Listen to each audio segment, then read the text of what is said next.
It's trash day, I'm putting you out, it's trash day.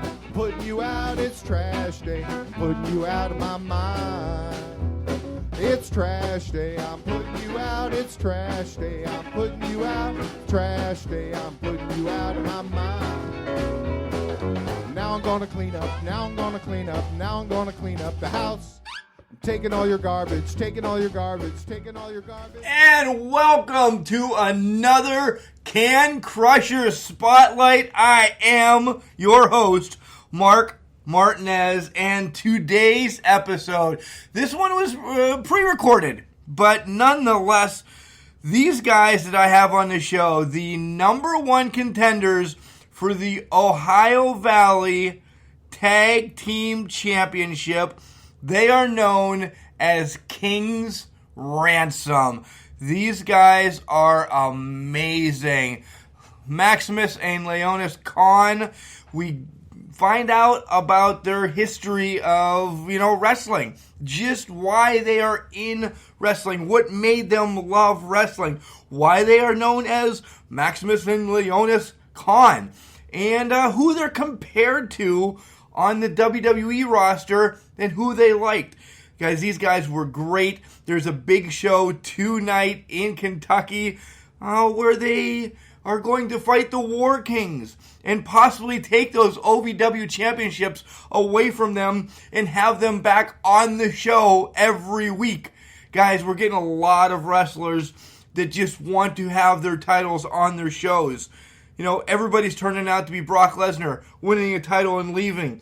Well, the War Kings want to defend the OVW championships on the show. Unlike Crimson and Jax Dane, who have now taken those OVW titles to Tennessee to tried and true wrestling, and we don't see them on OVW TV much. Bring them back, War Kings. Guys, I hope you enjoyed this interview as much as I did talking to these guys. They are a bunch of characters, and just enjoy King's Ransom after this break. Wrestling. A love and a passion we all share. I've started a wrestling brand. The wrestling brand. A brand founded on the aspects of wrestling. Two entities working together to create a product that connect emotionally for people everywhere. Collar and Elbow is the brand. Passion and love for wrestling is the drive. I am Al Snow, and this is Collar and Elbow, the wrestling brand.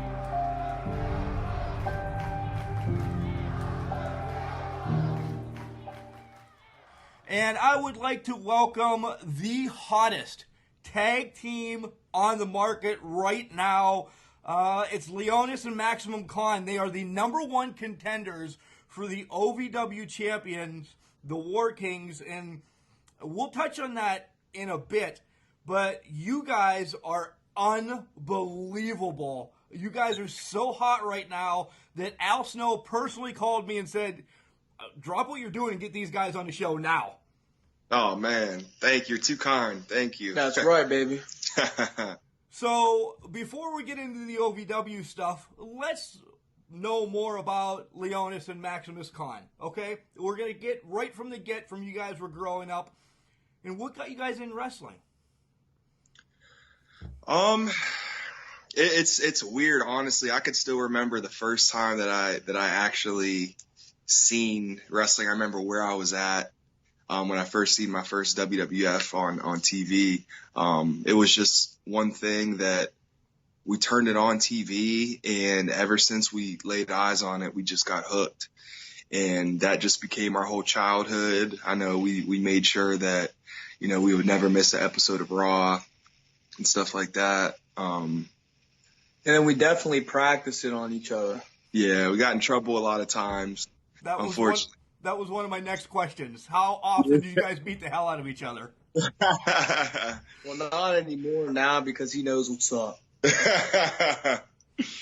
Yeah, now we're a little too big to to beat each other up. We have more fun beating up other people. So was it you guys stumbling across it, or grandfather? Because, everybody I talk to, myself included, the grandfather's always the one that says, hey, don't tell your mom, but, watch this. yeah, it's funny. We actually, our Uncle Pete is actually a big influence behind us getting into wrestling. I know we would always go and spend the night over his house with our little cousin, and we would always have wrestling matches in the living room. We'd turn on the music and walk out like we were a wrestler, and he used to take us on the floor in the living room. We used to like wrestle him and everything like that. I would always win though, so I don't know about that, but yeah, so he definitely was a big influence in that. Nice. So who did you guys aspire to be as youngsters? First individually, and now since you guys are, hottest indie tag team right now, who did you want to be as a tag team? Honestly, my favorite of all time is The Undertaker. That's not a bad pick. Yeah. Just, it speaks for itself. Just his whole gimmick, his whole persona. I've just followed him since I can remember. Tag team wise, I would definitely say the Legion of Doom and then probably the Hardy Boys. Yeah, we like Legion of Doom. That was our team first. Just like how they looked. We were just like basically in love with how they looked. He was Animal, I was Hawk. And then the Hardy Boys came on, a couple years later when we got a little bit older, like in the Attitude Era, and he was Matt and I was Jeff. So those were the two tag teams. And I kind of had a lot of different like heavyweight. Like I was a fan, like a couple different of the heavyweight guys. I'd switch. I really liked Ahmed Johnson when he was in his prime. It's funny because he just always reminded me, like he resembled like my dad. So like if I pictured my dad as a wrestler, like that he would be Ahmed Johnson, just like a big, scary, just alpha guy, that would just kick everybody's butt and stuff like that. But then I like The Rock a little bit. I like The Rock after Ahmed was gone. Yeah, who cannot like The Rock? He's just the most electrifying man out there, right? Exactly. So, to keep going, where did you guys start your training? And then I'm going to actually slow back to, you guys mentioned Legion of Doom, and that's something I actually I want to talk about when we hit OVW. But where did you guys get all your training? Was it just OVW, or did you do some more before OVW? What actually happened was when we were living in Las Vegas for the past 3 years, and we were in show business and modeling and stuff like that. And in a strange way, wrestling kind of came back around to us, and we actually started training with Jake the Snake Roberts, D'Lo Brown, and Sin Bodie at their school called the Snake Pit out in Vegas. We started that about a year and a half ago. That's where we got all of our training from. And then we moved over and we merged with FSW, which is Future Stars of Wrestling in Las Vegas. We were out there, like I said, for about a year and a half training. And that's when Al Snow came and did a seminar at the Snake Pit. And so that's how we met him, and, stayed in contact with him, and all of our coaches out there felt like him taking over OVW would be a big opportunity for us, and that would be a great place for us to go to further our careers. So yeah, it's pretty much where it started, and about 4 months ago is when we moved out here to Louisville and started going to OVW. So here we are back up in the north, back freezing our butts off. Yeah. Well, come to Pennsylvania, and then you'll really freeze your butts off because we still have 12 inches of snow outside. Man, right? It's disgusting. Yeah. So you mentioned D'Lo, and you mentioned Ahmed Johnson, and I know they worked together so much in that Attitude Era as Ahmed taking on the Nation of Domination, fighting him. Did you pick his brain about that? Just since you're a huge Ahmed fan? Not really. I didn't really talk to them about that. I was just kind of like, I don't know, more like recently. Like I knew I loved Ahmed. The thing that sucked about that is he was only there for a little bit. And kind of like recently as I, get further into my gimmick and evolve and everything like that, I kind of reminisce back on my childhood, like, about Ahmed. And I'm like, man, like I watch like old stuff of him and I'm like, man, like I really now like I remember like really loving him and watching him wrestle. So it was kind of more of a more recent thing where I look back on Ahmed. When I was at Snake Pit, I was just more in wow of like getting trained by like Jake and like even D'Lo because I loved the Nation of Domination. So the Ahmed thing hit me a little bit recent. So okay, and how was Jake? Because I met him a few times when he did some indie signings. You guys know, have you heard of Big Time Wrestling?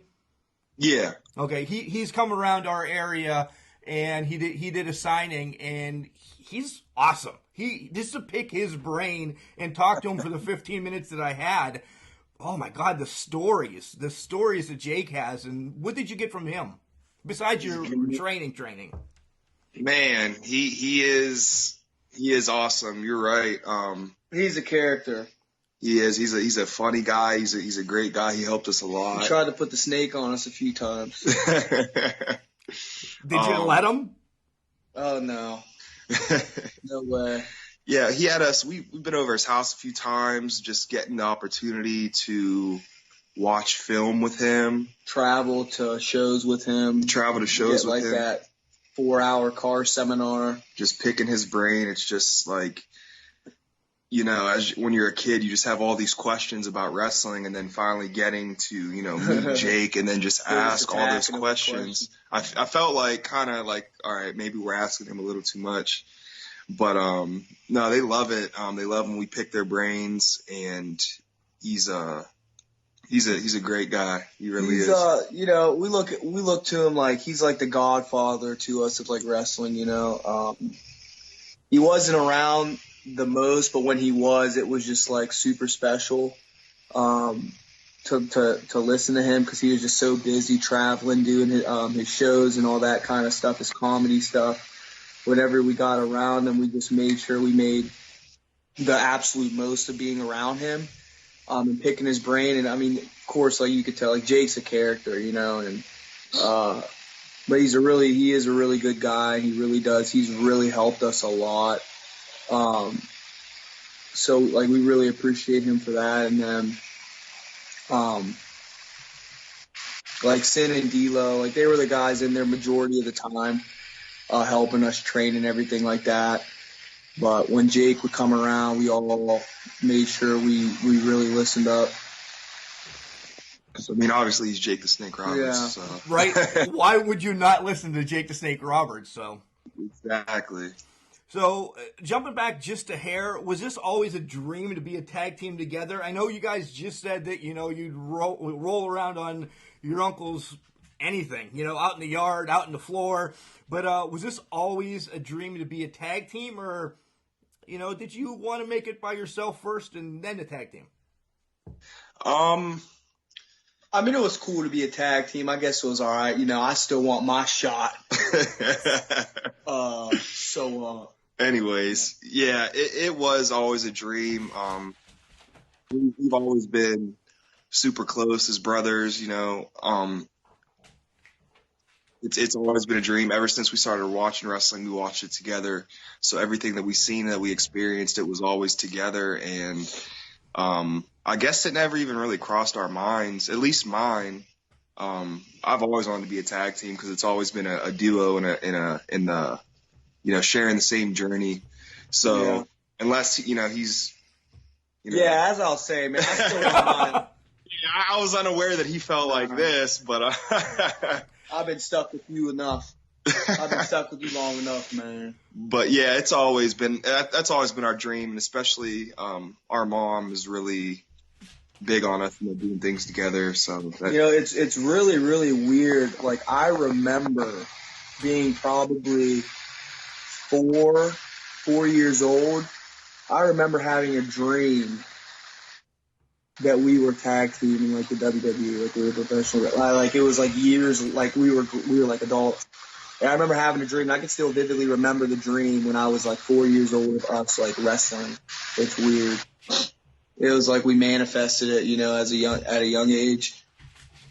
So was the great segue, and I didn't even have to do it. You guys did it yourself. So was the King's Ransom always your idea, and how did that come about as the Cons? It was all my idea. I'm the brain. Of course it was. Why do I not understand that by now? He's the heel of the group, if you didn't know.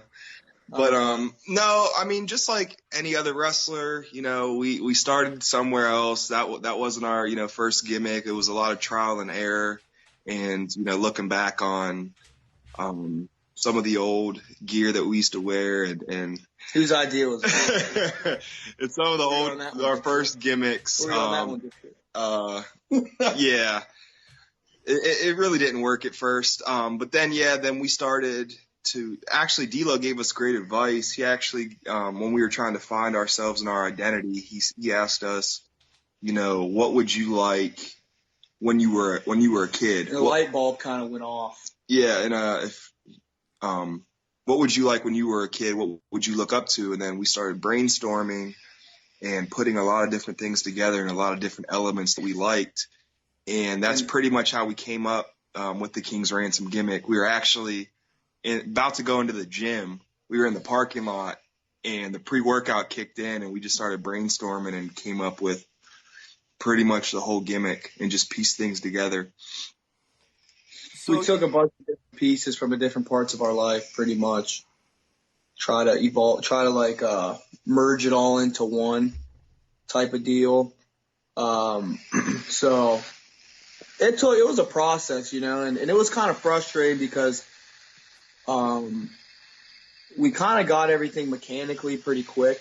They drilled us and we practiced nonstop about 4 or 5 days a week. And the mechanics and stuff came quickly. We're ready for matches, but we're kind of like, well, who are we? That's like in basically said, our coach said, who else do you have more experience being than yourself the last 25, 26 years, So that really hit. And just their advice really helped. And we just started putting pieces together, time after time, week after week. And then we just kind of came up with something really, really, unique. And I'm like, we got something here. We have something. And, we were throwing stuff at the wall and stuff started to stick. And, now here we are. It evolves every day. We have new ideas every day, and the gimmick evolves and evolves and evolves. So I'm looking forward to see, where exactly we go with it. So tell me one of your gimmicks wasn't the new rockers, because I couldn't imagine either one of you guys in neon. That's actually funny. I can actually show you a picture of us looking something in a little bit of neon, but now what I tell you, I'll take the blame for that. Why are you gonna embarrass me on this radio station? I'll take the blame for that. Yeah, that one was my idea, and that's funny because that's what we did look like. I was like, worst case scenario, wear all black. When in doubt, wear all black. You can't go wrong with wearing all black. It's all black. You look good in it. But no, we have to, look like a bunch of damn highlighters, Sharpies, and I'm just, that ain't me. They can't all be winners. That wasn't me. All right, well, we found our gimmick now, so that's all good. Okay, I apologize. I'm sorry.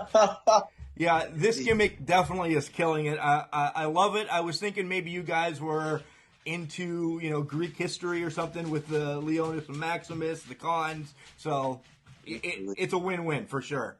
Perfect. Thank you. Before we get on to the OVW stuff, throw everything out the window with the War Kings right now on any main roster. Note I said any main roster. Oh yeah. Who do you want to fight in time? In time, honestly, I would say probably the Usos. We get compared to them a lot, and everybody's always saying, "Oh, you guys, I could see you guys against the Usos." That's kind of what our fans say a lot. Our fans always say at the show, "I want you guys, win the SmackDown or Raw or whatever titles against the Usos and this and that, and they're brothers." And I feel like we're brothers, so there's a lot of resemblance as far as that. It's like two real brother tag teams against each other. And they've been there, they've been doing their thing. Their name speaks for themselves, and I think that we can just prove that we're better brothers than them. To clear it up or to put it on record, are you guys related at all? Unfortunately, yes, we are. Unfortunately. What? No, not you two. I meant to the Usos, to the...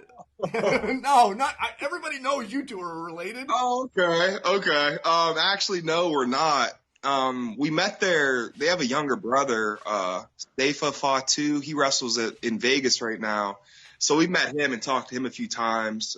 He's a real cool guy. And he's a big up and coming guy, but no, we're not related. We're not related to them. Okay. Just to clear it up in case anybody was like always picking your brain. We're not Samoan, yeah, so. Yeah. Well, okay, let's move on to where you guys are now. You are the Nightmare Cut champions, which means you're number one contenders. Anytime, anywhere in OVW, you guys can call the shot to get the tag team title match. Yes, sir. But the War Kings have kind of been ducking you one at a time. They have. They have, man. They have. I mean, I don't blame them. We're a pretty good competition. I'm sure they would agree with that. We've been ready since we won the Nightmare Cup. We moved here from Vegas for one reason only, and that's to be the best at any level. 1 week Crimson's there and Jack Stain isn't there. The next week Jack Stain's there, Crimson's not there. Every week we've both been there. So damn right. So we've been ready. I was ready yesterday. I was ready a week ago, a month ago. I'll be ready tomorrow, next week. It doesn't even matter. I mean, we could go right now in this living room. It really doesn't matter to me. Yeah, we're here. We're ready. We're here, ready, waiting. Make the match. Let's do it. Mm-hmm.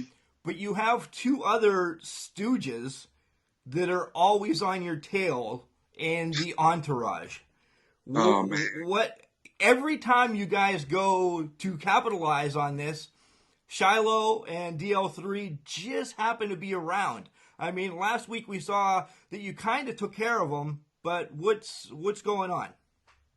They're kind of those gnats at a barbecue. You know what I mean? They're just there. They just don't stop, bugging, and you just kind of have to slap them a couple times and they keep coming back and you got to slap them again. And, it's just that kind of deal. And just annoying. Yeah, they're just, they're just annoying. So we just gotta embarrass them every once in a while, like whenever they feel up to it. It's no big deal. I mean, I enjoy it, to be honest. And honestly, as long as we get our title shot, they could be thrown in there too. We could have a triple threat tag team for the title. Doesn't matter. Is that going right to Dean Hill? Should we tag him in this too? I mean, it's not like we haven't been in Dean Hill's office before. We can go back and we can tell him again. You guys were also the first two in the Nightmare Rumble. How was that facing off against each other to start that? Man, that was an experience. Yeah, I had to, I had to take it easy on him a little bit. I knew my mom was watching back home, so I didn't want her to see me destroy her oldest child on TV in front of everybody. So, I gave him a little bit, you know what I mean? So, I had to take it easy on him. Yeah, well, yeah, about that. No, it was awesome. We're both warriors. We're both competitors. We've been competing our whole lives with each other. There's nothing wrong with a little friendly competition. It was different, facing off with him in the ring. It's like looking at a split image of yourself. He knows stuff that I do. I know what he does. And yeah, obviously our mom didn't like that very much, but Plus, we're competitors. We're competitors at the end of the day. We love each other. We're competitors, but at the end of the day, the heavyweight championship is on the line, or heavyweight championship shot is on the line. It is what it is. So. Plus, didn't you just want to pop him in the mouth for being the little brother that's always popping off one time? Hey, I wouldn't say little brother. I'd say younger. Sorry. Yeah, it felt really good. Because you both get heat with me soon. say that shit again. Oh yeah, I love getting a shot to pick on my younger brother every chance I can get. So. Yeah, I've been doing it my whole life. So one more quick question before I let you unload on War Kings.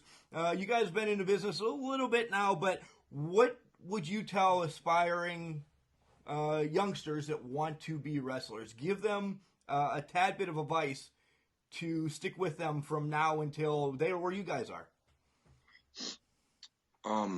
The advice that I would give, I kind of use it for everything in life, and it really does. It is the truth, at least, to me, and what's got us to where we're at is no matter what you do, if you decide that wrestling is what you want to do, no matter what, give it your all that you can possibly give it. Give everything that you can possibly give, or don't do it at all. That's how I look at things. We got into this because we want to be the best in the world. We want to be in the WWE. We want to make it to the top stage and the top level. And you just have to know that if those are your goals, you're going to have to, do something that you've never done before. And it's not easy. And there's thousands of other people that are giving their all. So if you're not giving 100%, you're kind of, I feel like, wasting your time. Whenever you have a goal or a dream in mind, and this being our childhood dream, it's all or nothing. All or nothing. Damn, took the words right out of my mouth. I told you that, didn't I? Always a smarter one. Always a smarter one. So, you guys have a match coming up with War Kings real soon. Oh, yeah. And now we're going to revert back to Road Warrior Animal has been named to be around OVW, and you see him in other feds coming out with the War Kings. I know you looked up to him, but being an idol and all, you pop him in the mouth to get the Crimson and Jax as well? Like you said, we looked up to him. That was an idol of ours. But that's when we were kids. We're grown now. We're grown men. We're our own favorite wrestlers. So, unfortunately, if Animal gets in the way of us chasing the title, so be it. It is what it is. It is what it is. It just is what it is. All right, guys. And I'm sure he would respect that. He's a former tag team champion. Oh, yeah. He knows. He's a Hall of Famer. He should know the business. Exactly. So yeah, we have no problem with hitting him in the mouth any means necessary, baby. That's even better. I like that one. Real quick, where can we find you? Spit out all your social media. What are you guys up to next? And I heard there's a special pre-order coming out, huh? Yeah. My social media, you could find me on Facebook or on Instagram. You could find me at Morgan Hill 214. You could find him on Instagram at Critty Hill. And then that'll, take you to our pages, Leonis Maximus Khan. And then what we're up to, we actually on February 28th, I believe we have a show in Pittsburgh with Sin Bodhi. I think Ray Phoenix is going to be on that show. A couple other guys, but I know, February 28th we have a show there. Then if you're in the Pennsylvania area, it's in Pittsburgh, so come check us out the 28th. I believe the bell time's 8:30. Doors probably open at 6:30, 7:30ish. So you'll get a chance to watch us tear somebody up. Side note, I will be there, so I'm going to make sure I hunt you guys down. You'll see us there. And we're starting, a lot of fans have been wondering and asking, and we're finally getting, some merchandise made. So right now we're taking pre-orders for our, our original King's Ransom t-shirts. You could order those. You can go, if you follow our, social media, our Instagram pages. All the information's on there on a post. So you can, pre-order the shirts if you want to, you can get, pre-order them, and we'll take a 25% off and actually, hand autograph those pre-ordered shirts, kind of to get the ball rolling. And we just appreciate everybody and all the fans for showing their support. Like I said, you can go to our social media pages and find all that info there. This Friday we have the big show, the Animal going to be there. And then, Wednesdays are our TV taping. So, we got a pretty busy week ahead, but we're looking forward to it. Yeah, guys, thanks for taking a few minutes for being on Can Crushers, and best of luck Saturday. We'll be pulling for you. Love watching you every week on Wednesdays. And then I'm going to hook up with you guys in Pittsburgh for sure. Sounds good. I appreciate it. Thank you for having us. You the man. Thank you, sir. So the Usos are who these guys would love to go to the penitentiary and beat the snot out of. And as we talked, you heard they have some comparison with them. Some people thought that they could have been related, so we kind of asked that question. And they are not related, folks, just so you know. But their match that they would want to have right now is King's Ransom versus the Usos. Guys, you have to check these guys out on social media. It's Kings, Kings, Ransom. Now, the S in Ransom is a $sign on Facebook. So get on there, like them, pre-order your t-shirt from them. And on February 28th, go to Pittsburgh if you're in the area and watch them at WrestleRex. But make damn sure that every week you get on OVW on YouTube and watch these guys perform and do what they do, because they're not going to be on OVW long. They're going to be on the network in time. I said it during, Wednesday's show. These guys are amazing. They have the look. They have the skills. They are just that damn good. King's Ransom, like it, because you're going to love them. Guys, have a wonderful week. We will be back Wednesday with our normal show. Me and Paul drinking beer, talking wrestling, and see who else calls in chats. We will continue to have these spotlights, as next week we will be having another OVW superstar. But until then, remember, just because you're trash doesn't mean you can't do great things. It's called a garbage can, not a garbage cannot. See you guys Wednesday.